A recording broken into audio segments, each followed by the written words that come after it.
پروګرام د آغاز لپاره د قرآن پاک تلاوت لپاره قاری احمد زکی د غواړي چې راشي د قرآن پاک تلاوت پیش کړي. قاری احمد زکی. أعوذ بالله من الشيطان الرجيم. بسم الله الرحمن الرحيم. لو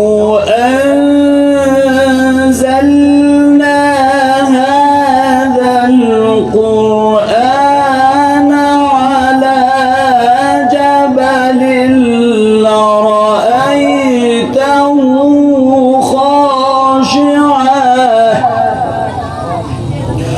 خاشعا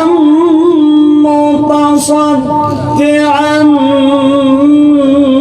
من خشية الله. وتلك الأمثال نضربها للناس لعلهم يتفكرون.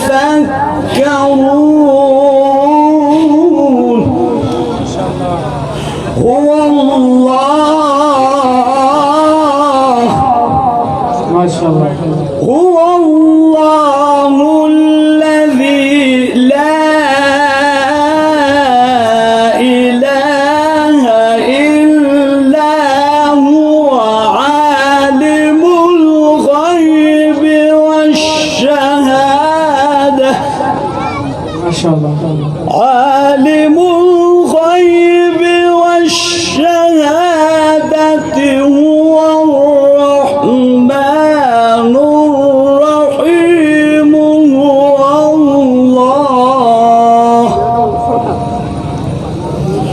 هو الله الذي لا إله إلا هو الملك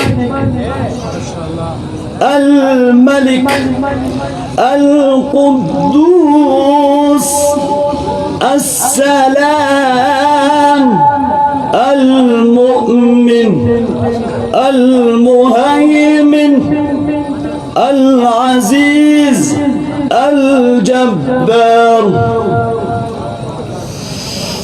هو الله الذي لا إله إلا هو الملك القدوس السلام المؤمن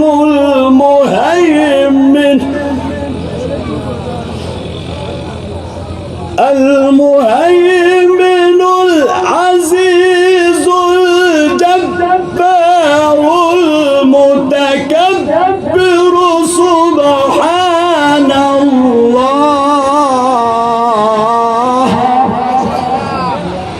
سبحان الله عما يشركون.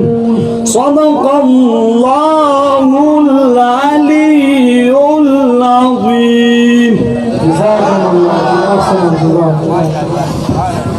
قاری سے بہت کو لے تلاوت